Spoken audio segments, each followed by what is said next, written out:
Daily Tech News Show is made possible by you listening right now. Thanks to all of you, including Chris Smith, Mark Gibson, Reed Fischler, and Jonathan Wentz. On this episode of DTNS, scientists create a real-life Dune still suit. Amazon launches a new assistant in shopping called Rufus. And Michael Wolff joins us to talk about how chatbots and more are changing the food industry. This is the Daily Tech News for Friday, July 12th. Happy birthday, Eileen Rivera, 2024. In Los Angeles, I'm Tom Merritt. Sorry, I was so excited to say happy birthday to Eileen. From Studio Animal House, I'm Sarah Lane. Happy birthday, Eileen. Drawing the top tech stories in Cleveland, I'm Len Peralta. I'm the show's producer, Roger Chang. And founder of The Spoon and host of The Spoon podcast, Michael Wolff, is back with us. Welcome back, Michael. It's been too long. Dialing in from Seattle. Hey, how's the Seattle overcast skies? Not bad. We haven't got the heat that you guys have, I think. That's nice. Yeah. Actually, I am jealous. LA has not been as bad as it has been elsewhere in the Southwest, as hot as it has been. It's been real bad over there in Las Vegas and Phoenix and places like that. So glad you're out of the heat as well. We've got great topics to talk about. Let's start with the quick hits. While the growth of EV sales is flattening, it's still growing. Market research firm RowMotion says that global EV sales rose 13% year over year in June. The rise was driven mostly by a 25% increase in sales in China. But sales for EVs fell in Europe by 7% after the imposition of a 37.6% tariff on Chinese EV imports. U.S. and Canadian EV sales were up 6%. AT&T is notifying about 110 million customers that criminals have accessed phone records for nearly all of them, including landline and cell phone customers. The records that were accessed included your phone number, records of which number that phone number called or sent text messages to between May 1st, 2022 and October 31st, 2022. The records do not include time or date, just what numbers called what. It also doesn't include the content of the calls or the messages. AT&T doesn't include that stuff. It also does include non-AT&T numbers. It kind of makes sense if you think about it. If you had an AT&T number and you called somebody who was T-Mobile, well, that's going to be in the log.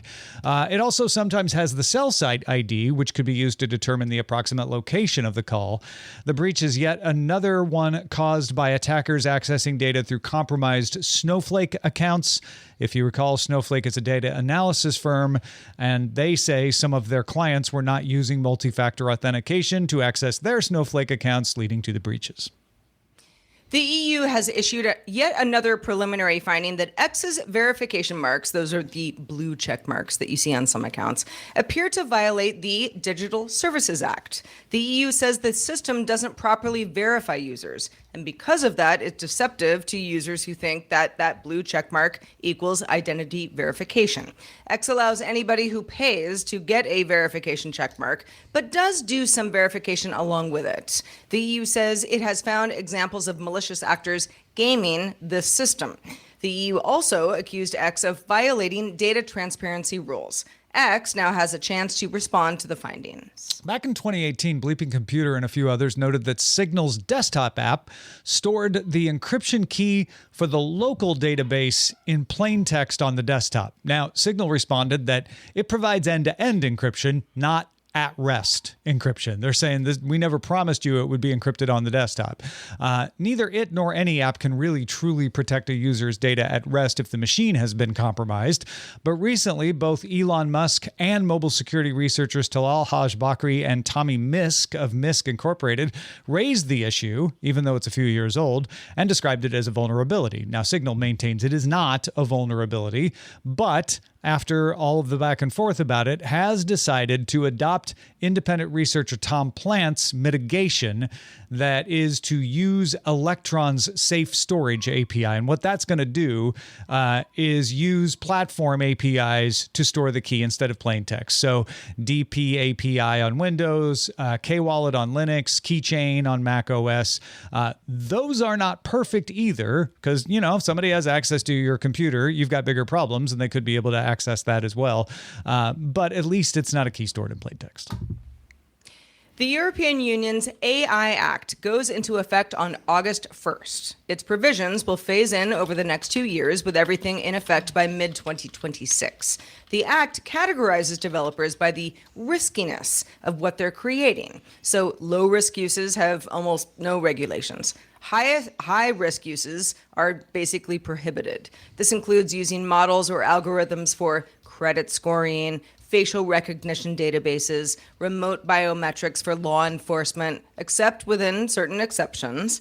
Risky uses that are not prohibited, like employment, education, and critical infrastructure, still have strict data quality and anti-bias requirements. All developers face new transparency requirements as well. All right. Who's a fan of Dune? Michael, you seen Dune? You read Dune? You a fan of Dune? Yeah, the new one, not the old one. The new one, not. But you know about the still suits, right?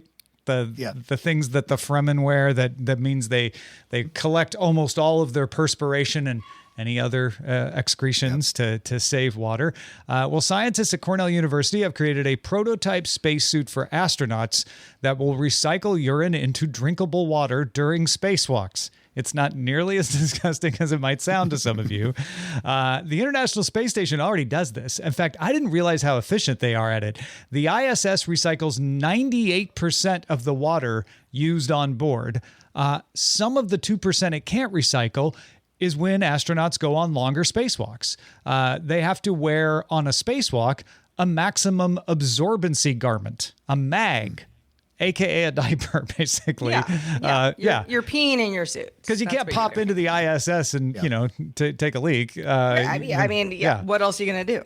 So they have to have that, and they have to carry their own drinking water, a liter of drinking water in what is called an in-suit drinking bag, an IDB. So Cornell developed a system that replaces the MAG with a UCD. UCD stands for urine collection device. You wear the system as an 8-kilogram backpack, and what happens is there are multiple layers of flexible fabric connected to a molded silicone cup lined with polyester microfiber, and that will draw the fluid away from your lower parts in your body. A vacuum pump then pulls it into a filtration system that uses forward and reverse osmosis to remove contaminants. They say they can do it with 87% efficiency, which qualifies it to be potable water you can drink. And then as it's going into the drinking bag, powder is added to it to restore electrolytes to the water, so that it'll be, fully nutritious water. And then there's vitamins in there. Yeah, there's magnesium and phosphorus, potassium, all that stuff. Gatorade, stuff you get in hard water. Stuff you get when you're drinking regular water. That goes into the IDB, so they don't have to carry as much water with them because they're going to be replenishing it. And they say this thing can process 500 milliliters. That's about 2 cups in 5 minutes. So it's pretty darn efficient. They've also already tried it. The system works on Earth, so the next step is to try it in microgravity and make sure it works when there isn't a lot of gravity. Who's ready to try it? You know how I feel about space. Meaning I'm never going. But Michael, maybe you would what do you think about this? Going back to the original space race with the Soviet Union and the U.S., they started technology that would essentially take carbon dioxide and turn it into proteins. And so those technologies that started back 40 years ago, actually, there's a couple startups using that same technology. So I'm not surprised they're taking this technology, taking our pee and making it into drinkable water, because it's the most challenging environment possible is in space. And so as we look towards long-term space travel, we're going to have to do everything we can. Yeah, that was one of the driving factors behind this. Is they are planning to return people to the surface of the moon with the Artemis missions, and when you're out walking around on the moon, you're definitely going to need to carry water with you. You're going to need to be able to pee in your suit, and so this is going to be useful for that as well. This is not the first thing to be called a still suit. Ars Technica pointed out that Hacksmith Industries did a one-day build of one last month, but theirs was more of a waterproof baggy suit, and it wasn't quite as efficient as the one, and it took a while. It wasn't able to get much of the water reclaimed. Apparently, the one from Cornell is a lot more efficient and a lot more practical, and it's meant to go into space. And I feel for anybody who's listening to the story being like, ew, it's pee though. No. Water treatment plants in municipal water areas in many cities do a lot of the same thing that this is doing. When you need to know where your water is coming from. Tap water can be a little bit different depending on where you live, but in many places, myself included, I mean, I use tap water to cook dinner kind of thing. That water was not real clean at one point, but it has become more clean because we have reasons to make it clean and recycle it. To give the water back to people who need water. We need water. So I think the takeaway I got from this is, yeah, we need water in space, and anything that can help and is not going to hurt the person that's using this method is great. Yeah, there's no new water. All the water we have is usually refiltered somehow. Maybe a spring we know where it's did it. Come from. Yeah. Maybe it was done at a city plant, but and yeah, I get it. Usually you don't see it getting filtered. It's on a longer life cycle than like in your own suit. But yeah, this is super practical, and if it's doing its job, it's filtering it well enough that you would not even notice if you didn't know otherwise. There's a deep space food challenge that the NASA and the Canadian Space Agency have been doing for the past 3 years, and like hundreds of companies have entered. A couple of them have basically doing similar things. One of them actually, I think, takes fecal matter and uses it for fuel to grow food. So yeah. So and I don't think that was one of the finalists. The Martian, good movie. Yeah. Worked for him too. Yeah, you've got to filter that stuff out well too, because it can cause problems. But there's a lot of nutrients in there for plants. So there is. Yeah, there is. What do you think fertilizer's made of, y'all? Yeah. So anyway, part of me was like, well, it's weird to have Michael on to talk about food and start with this story, but it kind of fits, right? It's actually perfect. Yeah. Well, on a bit of a different note, Amazon's shopping assistant chatbot called Rufus, which you may have been testing, but if you haven't heard about it before, is now live for all U.S. customers in the Amazon mobile app. You can access Rufus from the bottom right of the main navigation bar. It's like the little hamburger menu that's in the bottom right. It can help with things like product comparisons, search, recommendations. Rufus is powered by one of Amazon's own LLMs, large language models, tuned for shopping specifically, and trained on Amazon's own product catalog, which obviously is very large, customer reviews, Q&As, and some public information found on the web. I tried this out this morning. I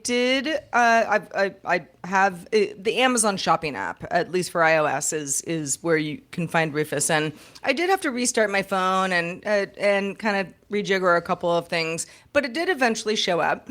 And I'm in the market for new bath towels. So I was like, okay, this can be kind of a fun experiment. Show me some gray towels. And it did. And I was like, are there other colors of the towels that you also recommend these gray towels in? Yes, got that. Are the gray towels very plushy? Would you like to see some plushy towels? It worked really well for this specific situation. Nice. Then I was all excited, and I went over to my Amazon Echo Show, which is in the kitchen, and tried to load Rufus. Now it's only in the app itself. It's not on Echo devices as of now, but it does. I was complaining about this, I think, just a couple weeks ago on DTNS, that I wish there was just more context that I could use Amazon's assistant, the A word, for. She's good for certain things, but not great for contextual questions. And I think Rufus is getting us to a similar place. Of course, you have to kind of know what you're looking for to start with. But if you do, as I did this morning, I was pretty impressed. Yeah, it feels like Alexa's been aging, and so I'm excited to see if this can maybe add more contextual smartness. Sorry, Tom, I didn't mean to step on you. No. Likewise, I didn't mean to step on you either. That's a problem I have with my smart assistants quite often too. Yeah, we're all friends. in our spacesuits. I do really like the idea of this. I think it's interesting that they branded it Rufus and not just their other voice assistant that I won't say and set it off. This sort of blends into what we're going to be talking to you about in a minute, Michael, which is trying to get ahead of your customers using these kinds of tools on their own, right? So somebody may go to ChatGPT or Claude or somebody and say, hey, I need gray towel advice. Amazon's trying to say, hey, cut out the middleman. Don't ask them and then come to us. Ask ours. It's trained on our product catalog. It should be better.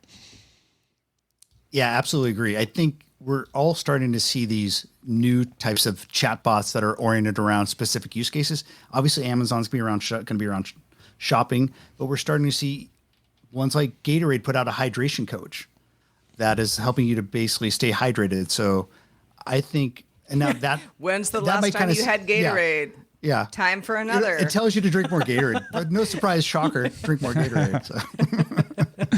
Yeah, I do think that this is a better example of how to use this sort of thing. ChatGPT is a try to do everything tool. And I've said multiple times on this show that it's not going to be great at everything you throw at it. It's going to be really good at some things and really bad at others. And the things it's really bad on are going to make headlines, especially at the more clickbaity outlets out there.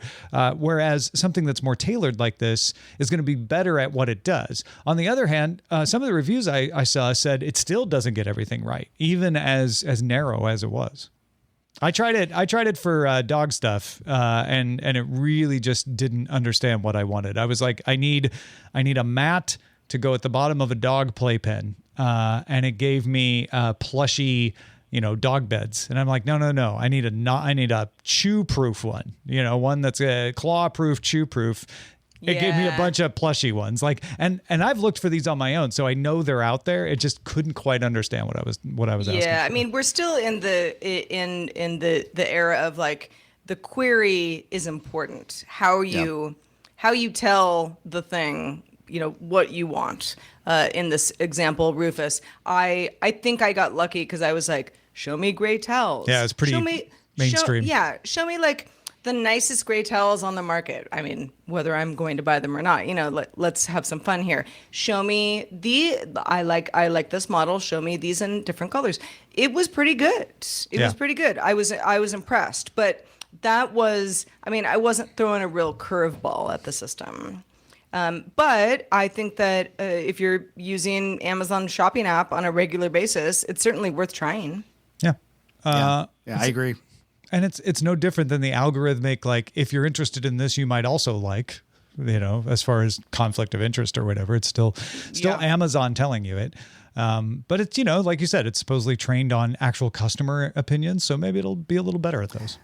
Does it seem in your face? Because I notice, like on LinkedIn, for example, I feel like they're just trying to shove their AI assistant into my face every time I use it. Same with Facebook with their Meta AI. Yeah. Does it seem like it's a natural? It's pretty subtle. Kind of not. It's down there on the bottom right. It's just a little icon. You kind of have to know it's there, and then you tap it, and it's like, oh yeah, I can help you out. Here you go. Well, that was this morning before I had restarted my phone. I was like, I don't see it. I don't. Where is it? I don't know where this is. I was clicking around everywhere. Then it was obvious, but still, yeah. I mean, it's buried in a menu. It's not like the kind of thing that if you launch the app, it's like, you got to talk to Rufus now. Yeah. That's that's your new normal kind of thing. No, not at all. Even Bank of America is that way. Maybe that will happen theirs. at some point. But. Yeah. Give it time. It's Amazon. They'll make it pushy. No, good point. As soon as get pushy. As soon as that first review of usage comes through a meeting, they'll figure out ways to stick it in front of you. But talking to our computers is a time-honored science fiction trope, right? Hello, computer from Star Trek IV. We decided to count down the top 5 things that were inspired by science fiction, actual tech that you can use today that was inspired by science fiction. So if you'd like to see what we think are the top 5, go catch that right now at Daily Tech News Show on TikTok, at DTNS Pix, DTNS PIX on Instagram, and of course, youtube.com/Daily Tech News Show. So we talk a lot about generative models on this show, how they affect art, media, software development, programming, customer service. Today, let's see how they're being used in the food business. Michael, you gave a keynote at the Fancy Food Show in New York City not that long ago. This landscape keeps evolving. These kinds of tools can help in supply chains, but will also be used by customers, as we just discussed, like on Amazon. What's the first thing people should know about how these tools are going to change how we buy and sell food? Well, if you're a food producer, I think you got to realize that the consumer behavior is going to change very rapidly. I think tools like Alexa's new tool, I was talking about another one. There's a company out there called January AI that allows you to simply take a picture of a food and it'll predict what the impact of that food will be on your blood sugar. So imagine all these tools in the hands of consumers. They're going to change the way they behave. Secondly, if you're a food producer, just the speed at which you can change and adapt new types of food is accelerating. There's, originally it took like Impossible Foods like 3 years to develop their secret sauce, that heme that allows plant-based ingredients to taste like meat. These types of tools, AI is allowing companies to do this in like a month to 2 months now. So it's just the speed at which new types of food is being developed is accelerating very quickly. That seems similar to a lot of the things I've read about science where, protein folding, for example, can be accelerated because you can have the computer just crunch through a bunch of them using these generative models much faster than you would be able to do it, even with a model that was cranking through it. That is fascinating that, they could come up with brand new types of food, right? That we haven't seen before. Do you know of any examples like that? Well, I mean, it starts back with, remember, IBM's Watson. They came up with Chef Watson. And that whole idea was let's digitally map the food, the different flavors, the taste notes, et cetera. And then back then, 10 years ago, they were trying to find novel combinations, new recipes. Now that's moved a lot farther beyond that. So they have this greater understanding of food. They understand the different building blocks. And because there's computers that understand this, AI can search for new and novel ways to make recipes or flavors or ingredient maps. Yeah. So can it tie into trends too, and kind of keep an eye on TikTok and be like, oh, everybody's into cottage cheese. Let's come up with some cottage cheese related products to put out there. Yeah. Not only that, they can actually do much more predictive, better understanding of what consumer preferences will be. I was just talking to a company that's whole idea is they're making essentially simulated data around consumer trends.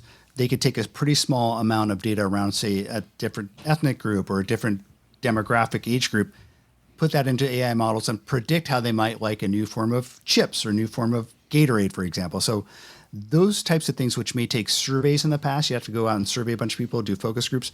They're using AI to predict how this food might do if they introduced it. What about the actual tools we use to make food? A lot of what we think of when we think of these models is going into guiding robotics and things like that. Are you seeing much momentum in that area? Well, AI and robotics has a huge overlap on a Venn diagram, and there's just a whole bunch of startups building food robotics. Much of those are going into restaurants and food production facilities. Very few is actually going into the home. I know that we talk about the consumer robot that will cook us food. There's a bunch of startups trying to do that, but no one's really hit it out of the park yet. So there's definitely a lot of advancements over the past decade in computer vision. That's actually leading to real advancements in things like food waste reduction. IKEA in the UK, for example, has reduced their amount of food waste in their in-house restaurants by tons because they're able to monitor more closely using computer vision what's going on in terms of their kitchens and what type of food they're using. How does that play out? They just know better how much they're using or whether it's going to go bad soon or what? Well, there's a couple startups doing this. They actually just put a camera above the food waste bin, and then they can monitor. And there's actually also a scale.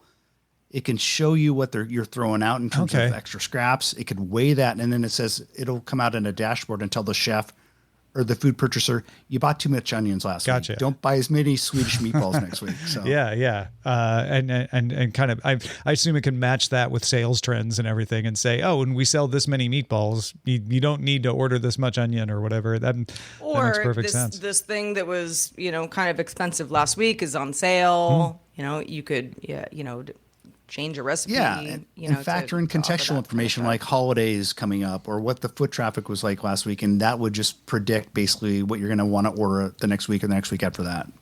That's a really interesting thought is pricing. How much are you seeing of companies trying to help restaurants keep costs down, help consumers keep costs down when it comes to food? Yeah, I think one of the places we've seen a lot of advancement in terms of AI is in basically supply chain, ordering raw inputs, et cetera. That type of thing, because it's SaaS, has moved a lot further than, for example, let's use an AI to develop a next generation food product. So I think that's a more mature area, and it's like an area that we're seeing a lot of big food companies use because, as you've talked about, like there's inflation's a real problem. Big CPG brands are struggling with that, and so they're trying to optimize their supply chains using AI. Yeah. No, it sounds like we're probably not going to get the robot chef in our own homes anyway anytime soon. But what about something I've wanted for a long time is maybe some computer vision in my fridge and my cabinets, my pantry, that knows what I have, and I can just say, give me some recipes, give me some things I can make with what I have. Well, and some smart fridges are already promising that. Yeah, the latest generation Samsung Family Hub actually has an advanced camera in it that actually looks at what you have, and then it'll use generative AI to whip up a recipe.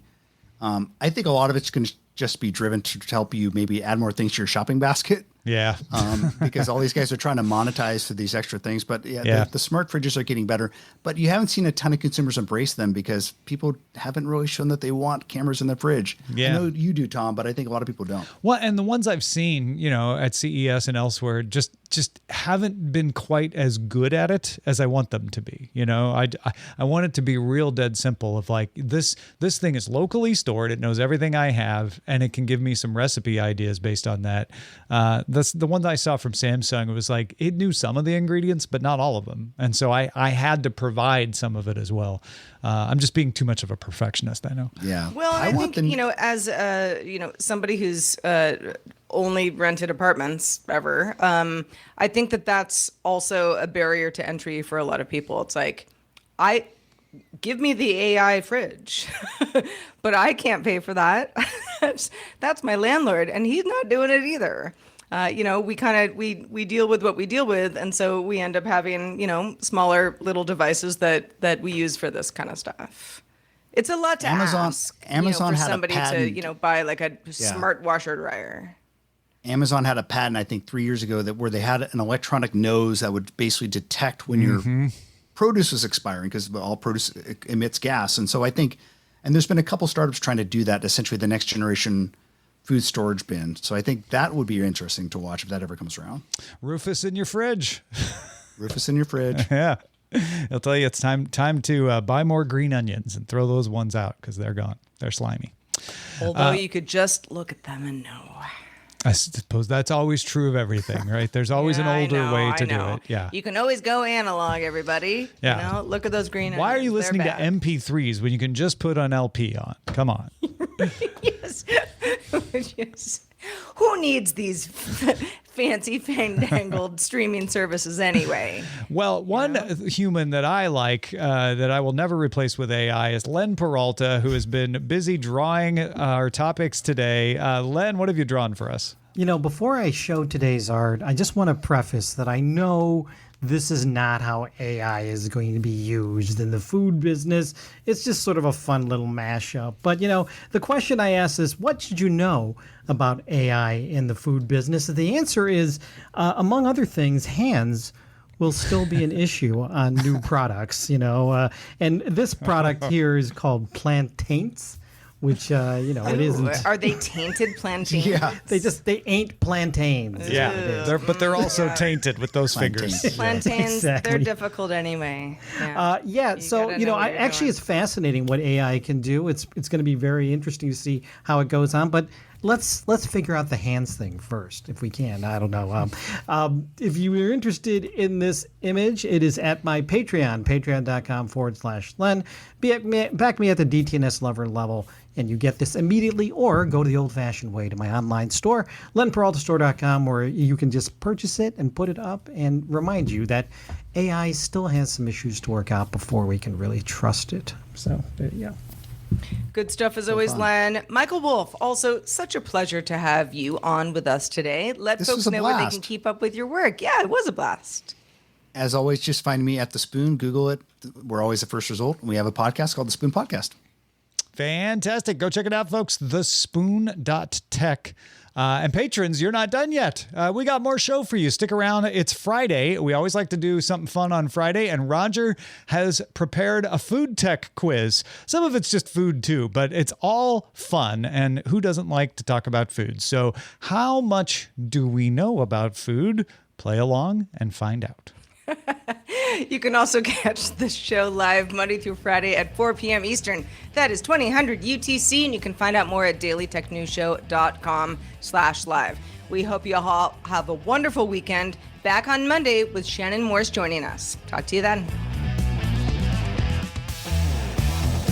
This week's episodes of Daily Tech News Show were created by the following people. Host, producer, and writer Tom Merritt. Host, producer, and writer Sarah Lane. Executive producer and booker Roger Chang. Producer, writer, and co-host Rob Dunwood. Video producer Joe Kuntz. Producer at large Anthony Lemos. Spanish language host, writer, producer Dan Campos. Science correspondent Dr. Nikki Ackermans. Social media producer and moderator Zoe Detterding. Our mods, Beatmaster W. Scottis1, BioCow, Captain Kipper, Steve Guadarrama, Paul Reese, Matthew J. Stevens, a.k.a. Gadget Virtuoso, and J.D. Galloway. Mod and video hosting by Dan Christensen. Music and art provided by Martin Bell, Dan Luters, Mustafa A., Acast, and Len Peralta. Live art performed by Len Peralta. Acast ad support from Tatiana Matias. Patreon support from Tom McNeil. Our contributors for this week's shows included Chris Ashley, Scott Johnson, Chris Christensen, and Justin Robert Young. Our guests this week were Huyen Tui Dao and Michael Wolf. And thanks to all the patrons who make the show possible.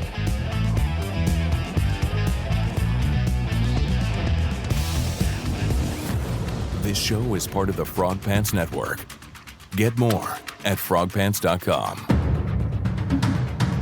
Diamond Club hopes you have enjoyed this program.